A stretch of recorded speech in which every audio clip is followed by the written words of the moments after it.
Hello everyone, welcome back to One United with all the positivity that I talked about you yesterday, but I did inform that I did update you guys. I did warn you guys to be cautiously optimistic, right? I have to say, today is going to be a total opposite. It's kind of like doom and gloom for me today. Firstly, sorry because this video is quite late to be uploaded because I'm waiting for the podcast done by Jan Akfiotov because he invited Christian Falk and Fabrizio Romano on that podcast. So I'm waiting if any information comes out from that podcast. I'm hoping there's any positive news there, the new updates, or progress in, especially with regard to Sancho. Well, apparently there's none. I'll talk about that later. But I think I'm going to start with Thiago. I think now since it's confirmed Thiago has gone to Liverpool, right?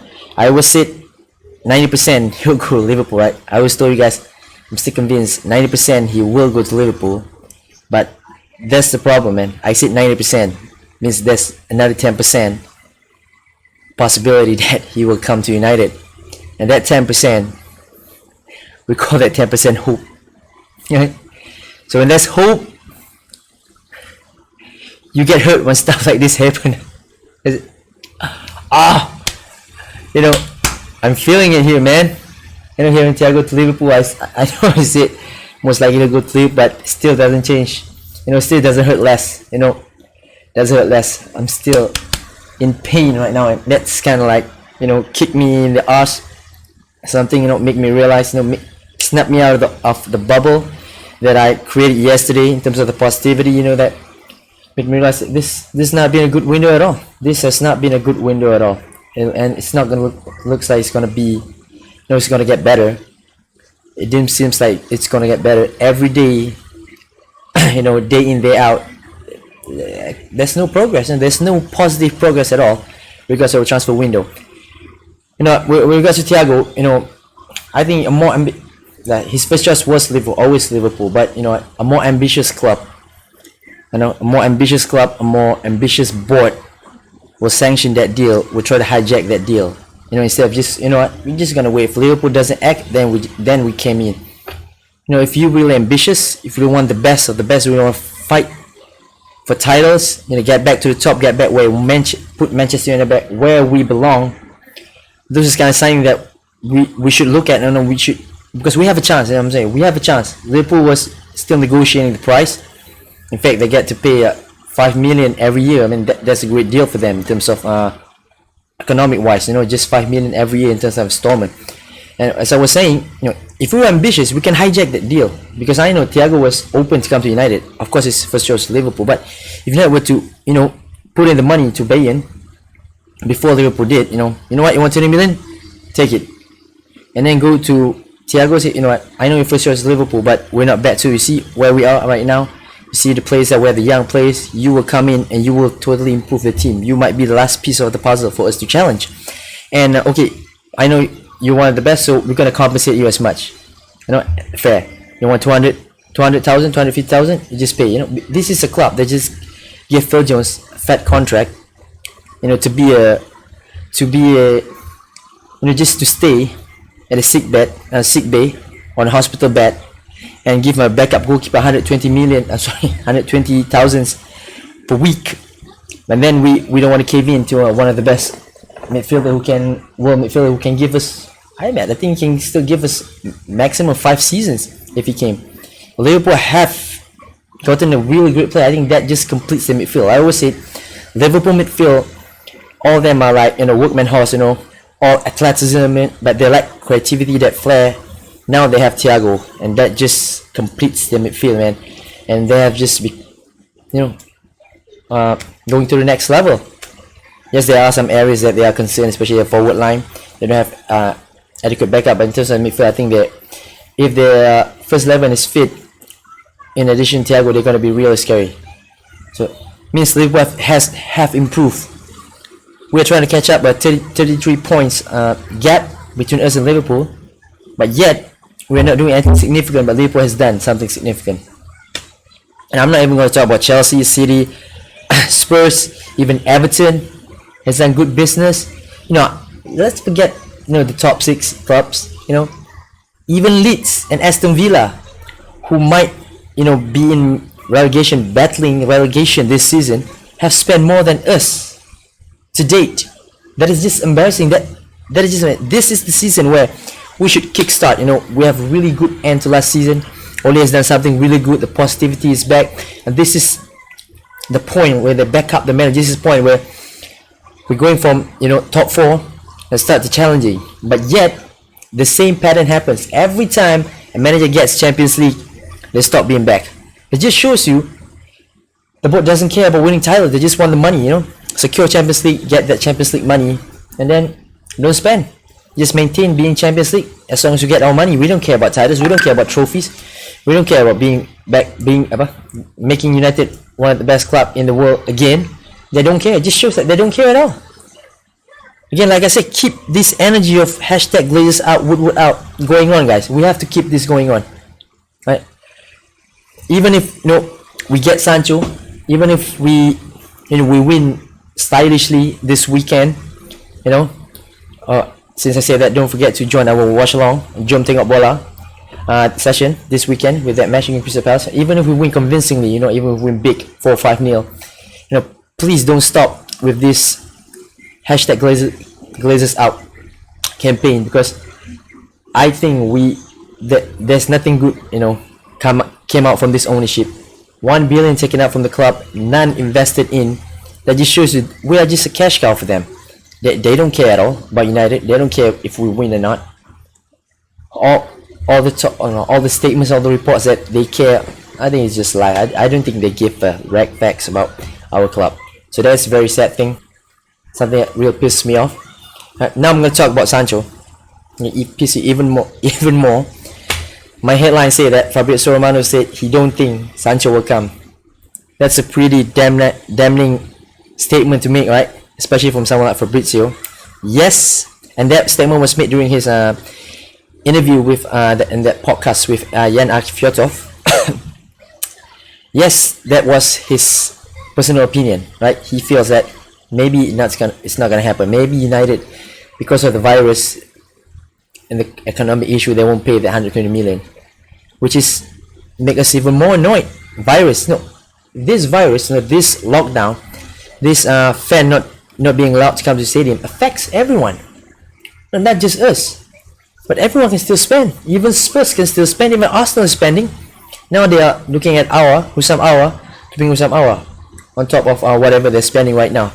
But us United, we keep giving the same excuses.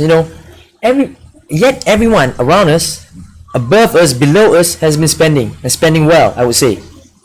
It is embarrassing, and it is a really huge statement made by Fabrizio. Like I said, even though that is his personal opinion, but you have to remember this is one of the best, and maybe the best of the best when it comes to transfer. So when he makes a statement, when he has a feeling, when he creates an opinion, it's not just an empty opinion. It comes from whatever he feels, whatever information that he get, whatever mood that he can grab from the clubs, from the players, with regards to that deal, with regards to that transfer. So if he says that, there's a really huge chance that United are really not going to pay that. He just doesn't pluck that statement or that feeling from the sky. It is because from what he sees, what he felt, what information that he gets from the clubs. So that's really, it's not really good news. I said that if there's no good news today, from 100% I would drop to 80% with regards to the Sancho deal, right? Well, I'm not saying 80%. Right now it's at 50%.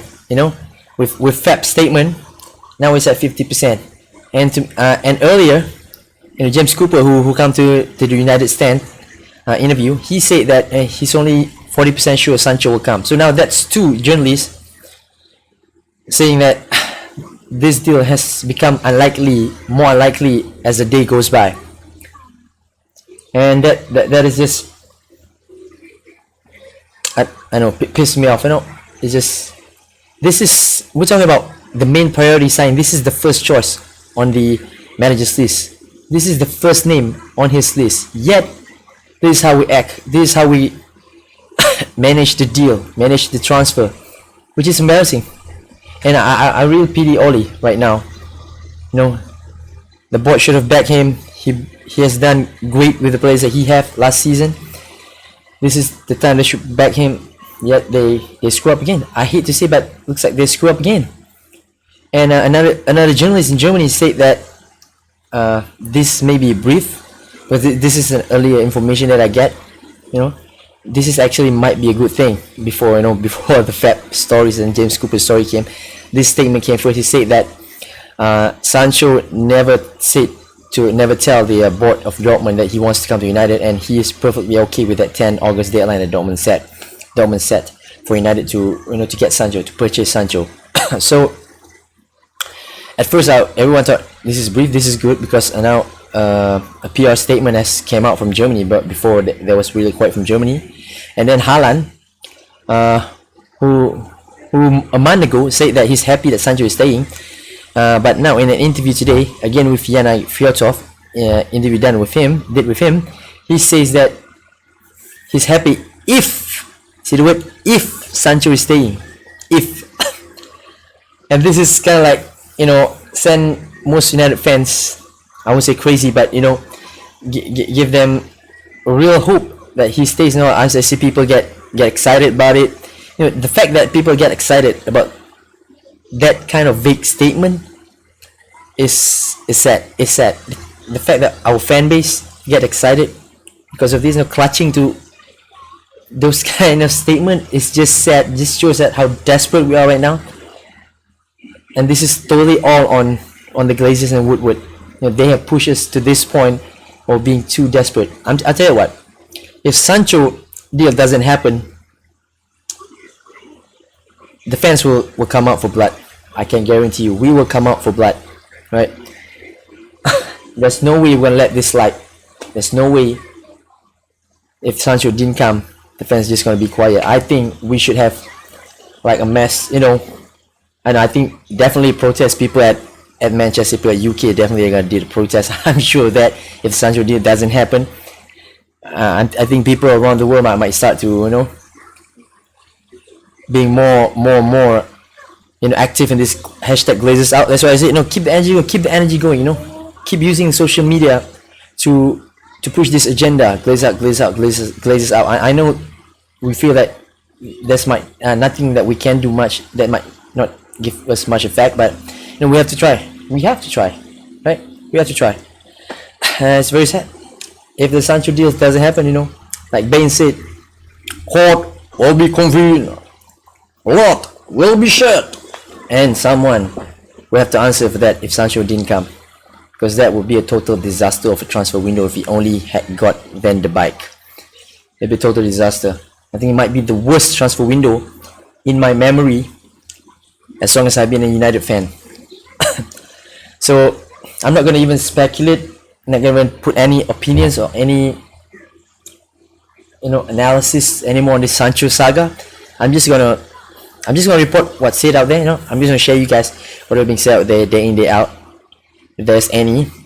And I'm just gonna wait. If it happens, it happens. If it doesn't happen, we're gonna come out for blood. Okay, guys, remember that.